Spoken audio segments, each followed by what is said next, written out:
Well, hello and welcome. This is E-Schoolhouse's weekly live series called Inspirations from the House. I'm Deborah Kalinikos. I'm your host here at E-Schoolhouse. I'm also an engineer turned educator, and now it is my mission to engineer a change in education, one family at a time. I want to thank you for joining me here on my live show. And I hope that you get something out of this. I'm very excited about today's topic. Now, I want to engineer a change in education, one family at a time. How does that happen? What do I mean by one family at a time? Every week, I bring you information that parents can do, things that parents can do with their children to help their children get the absolute most out of their education. Now, I'm not saying that you need to add on to what you're already doing. What I am saying is that maybe you can do things differently. That's the goal, not to add more to your plate, because I know how full it is, but to do things differently. Now, through this pandemic, we have all seen our children's education through a very different lens. And we all want our children to get the most out of their education. But we've seen things differently now. We know a little bit more about what's going on. And my goal is to bring parents information to help their children thrive in their education, but also to perhaps have parents be the catalyst for change that it's going to take to make our education system better. Now, today's topic is education is a team effort. And I'm really excited about this because I just love drawing analogies, between different systems and stuff. I guess that's the engineer in me. But today we are going to talk about how education is a team effort. So let's talk about kids and sports. I mean, most parents do sign their children up for sports at one time or another. They're hoping that the child learns some athletic skills, that they enjoy being part of a team, that the child likes growing faster or stronger or more capable with their athletic skills. And they hope that their child will thrive on the challenge. This is all pretty typical. Parents are willing to spend time and money and weekends making sure that their children have access to sports. And if this is you, you're not alone. This is a philosophy shared by parents all over the world. Sports are important for children. So that is definitely a philosophy that many, many families use when raising their children. But I wonder, what do you think would happen if we apply this very same philosophy to the child's education? I mean, how do we do that? Okay, so let's look at the structure of the team in sports. The whole goal when training an athlete is to get that athlete to perform at higher levels. And so your child will have a head coach. There'll probably be somebody in charge of conditioning, somebody in charge of other types of training. There might be a mindset coach if your child is really involved in athletics. There might be somebody who does ball handling skills or fielding skills or those different types of things. So many, many coaches are needed to help train the athlete. The athlete, however, is the person who has to do the work. They have to do the most work if they're going to improve. So there is a team of people helping the athlete, but it is ultimately up to the athlete. Okay? So how do I apply this to education? Who's on the team for education? You're on the team for sports. We've got the coaches and the athlete. Who is on the team for education? Well, we've got the school system, whether that be a public school, a private school, or you homeschool, there's a system involved. There are also educators involved. And by educators, I mean teachers and administrators, anybody who is involved in teaching your child something. The other team players are parents. Both mom and dad, very important to the children's education. And the last team member is the student himself, very important. The student should be the one doing the most work. I'm going to repeat that. The student should be the one doing the most work. Now, I will tell you, when I was an educator, that was not the expectation a lot of parents had on their kids. They expected the school to pick up the slack where the students fell short. I found that very, very interesting. And I believe that it has led to my whole philosophy on how we can improve education. Okay. So it should be the child doing the most work. All these other team members are in place to guide him, but it's up to the child, it's up to the student to do the work in order to really get full benefit from the education. Now, there needs to really be someone in charge, someone guiding the whole process. We need a head coach. Who is the head coach in your child's education? Is it the school system? Is it the educators? Well, the educators change every year. You might have multiple educators in any one particular year, and sometimes your kids get great teachers. Sometimes they get bad teachers. I mean, that's out there. So are they going to be the head coach of your child's education? Who is the head coach? It's you. It's you. You are the most important teacher your child will ever have, and you are going to be there the entire time. Not only are you the most important, you are the most consistent. You're going to guide your child every year, whether or not he's got a great teacher or a not so great teacher or just an okay teacher or whatever. You are going to be the one to guide him. You are the head coach of your child's education. I just can't emphasize enough how important you are in your child's education. And I really think the key to solving the problems in education starts with parents. Parents, you could be the catalyst to this change. Okay. So, and don't get me wrong. I mean, the other team members are really important too. The system that you choose to send your child to, has got to be something that fits your family values. And it's a very important part of the team to educate your child. And the teachers and administrators are also very, very important. They're not the head coach. That's you. You are the head coach. Okay. Now, I want to break this sports analogy down just a little bit further because it's fun. Okay. So when you sign your child up for sports, what do you typically expect that he or she will learn from the coaches? They'll learn the skills associated with that sport. They'll learn the rules of the game. They'll learn strategies. They'll learn competition. They'll learn teamwork. All those things are great, and kids need to learn those things. So when you sign your child up for sports, there's other things that he or she will learn also. So that's what parents expect when they sign their children up for sports. What do parents expect from their child's school? What do they expect their children to learn? Well, reading, writing, math, science, social studies, history, art, music, the normal things, right? But the list goes on. And this is really helping me. This whole list is really helping drive what I want to talk about tonight. I cannot tell you how many times I have heard the phrase, why don't they teach that in the schools? Well, they just don't teach that in schools. Well, okay, things like what? I've heard that phrase in reference to things like money management, goal setting. Guys, I've heard this phrase so much, I actually made a list of all the things that I've heard people say that they should teach in schools, okay? Money management, like I said, setting goals, then they can learn some of that stuff in sports. How to develop a growth mindset, and they can learn that in sports too. Leadership, long-term planning, developing core values, learning to be okay with failure or discomfort, creating the future that you want, entrepreneurship, risk-taking, risk assessment. Oh my gosh, that's super important for children to learn. How to negotiate, how to be resilient, how to have fortitude, and how to persevere. They don't teach that in schools, but people think they should, okay? Relationship skills.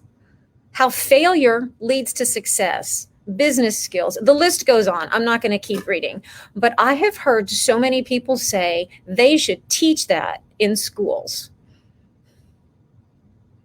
Okay. We'll get to that in just a second, but I want to add here, and in response to the virtual learning that so many people are experiencing during the pandemic, I have also heard things like, I'm just not happy with what they're doing online with my child.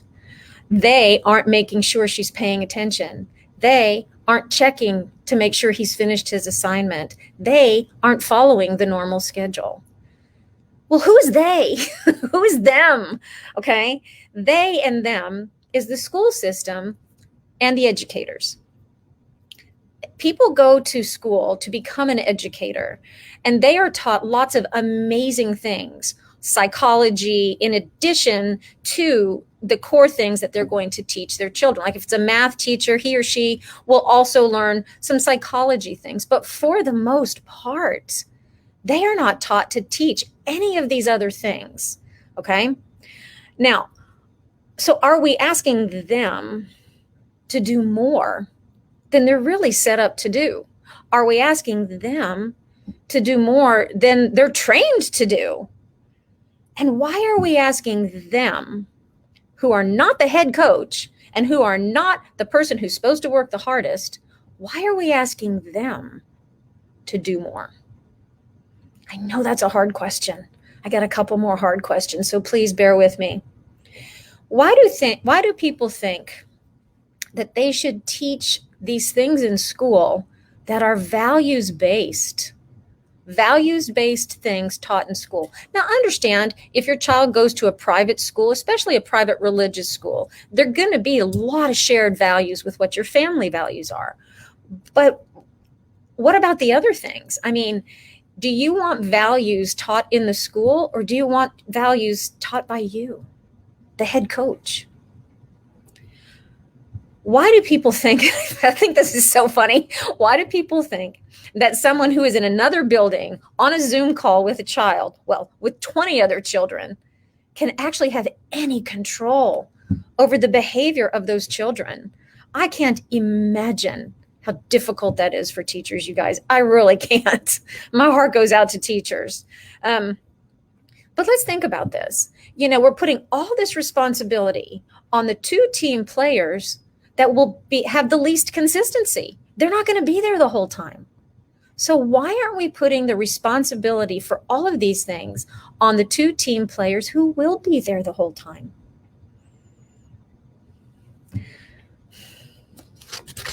Hard questions, I know. Where are children going to learn to have a growth mindset? Where are children going to learn that their effort leads to their success? That it's not just going to be given to you because you're nice or because you are a year older. You have to earn it. Where are children going to learn that failure is a necessary part of learning and of growing, and it's okay to fail? Where are children going to learn to take risks, when to take them, how to take them, and what can you learn from them? Where are children going to learn that meditation and prayer can really tap into some inner resources that they don't even know they have? Where are children going to learn the importance of self-care so that they can make sure that their physical body and their mental state is the best it can possibly be? Where are children going to learn how to build lasting, loving relationships? Where are children going to learn the importance of finishing what they start? Where are children going to learn to be resilient in the face of adversity? I'm telling you, I was reading something recently in my neighborhood magazine that comes out. We've got kind of a large neighborhood here, and a magazine comes out every couple of weeks. And a lot of parents are all worried about children going trick-or-treating. And one parent was quoted as saying, "My child has lost so much in this pandemic. I don't want her to lose this too." And if a parent reacts that way, what message does that send to the child? I mean, if she said, okay, well, we can't go trick-or-treating, maybe we can do something different. How resilient can our family be in the face of this adversity? So do you see how that's a little bit of a mind shift for the parent. So where is your child going to learn all of these things? Well, from you, from the head coach, from the head coach on his education team. You are the first and the absolute most important teacher your child will ever have. Guys, you're kind of a big deal. It's a big responsibility, but you can do it. You got this. Small little changes will be what it will take to help guide you towards this head coach role. Okay. So, I know what you're thinking. You're like, Deborah, how am I going to do all that? Nobody did that for me. I get it. Our education system has been stuck. It's been the same forever and ever and ever. But children need to learn these things. Children need to learn these things for their future. How are you going to do that if you don't know how? Well, start. Just start by modeling it for them. If you notice that you are stuck in a fixed mindset and you just can't seem to bring yourself out of it, talk to your children about it. Finish something that you start and talk to your children about it. If you are struggling with self-care, and you start to say, you know what, I need to spend more time, walking or running, eating better, and tell your children why. Start doing those things, okay? Stop doing the negative things and start doing these things. That's how you do things differently. That's how you start to model this for your child. And that is how you step into your role as the head coach of your child's education. So, what are some other things that you can do, in order to help you on this road? Well, join my Facebook group. You guys, it's free. We do videos like this every week where we bring you information, things that you can start doing, things that you can use, things to make you think about how you are involved in your child's education. Join the Facebook group and come and get all the free resources. Interact with the other parents there. You're not the only one struggling with this. You're not the only one thinking about this. You're not the only head coach out there. So come on into the Facebook group, and everything, it's just free. It's going to cost you nothing, maybe a little bit of time. But my goal is to bring you resources and teach you things that you can start using immediately with your children to really better embrace this role as head coach. Okay. So now I want to address something kind of important. I have been saying this whole time parents, and I definitely mean moms and dads. But I have been doing some reading. I do tons of reading, you guys. And I've been reading recently how this pandemic has apparently forced a backward slide in women's equal rights, especially equal rights in the workplace. We have worked to get where we are today, but apparently it's sliding back because as children were not in school and the schooling was at home and all that, those responsibilities fell pretty heavily on the shoulders of mothers. So mothers were finding themselves during the day working with their kids at school, and then at night doing their career work, doing their business work, whatever they needed to do. And women are getting very burned out. Okay. And this is not to say that it should be the women. I don't think it should. I use the word parents. Mom and dad are both equally important and both equally responsible in this head coach role. But I do want to point out the late Ruth Bader Ginsburg was an advocate for women's equal rights. And I love the way that she approached it. She actually said, and I want to make sure that I get this right, she was an advocate for equal treatment of the sexes. She said, fathers need to be free from the expectations of employers and of society so that they can be completely focused and involved in childcare. Fathers need to be free of the expectations on them. Isn't that interesting? And I just think that was a really interesting way for her, to go about advocating for women's equal rights. When fathers, here's what she said, when fathers take equal responsibility for the care of their children, that's when women will truly be liberated. But fathers have to be free to do that, you guys.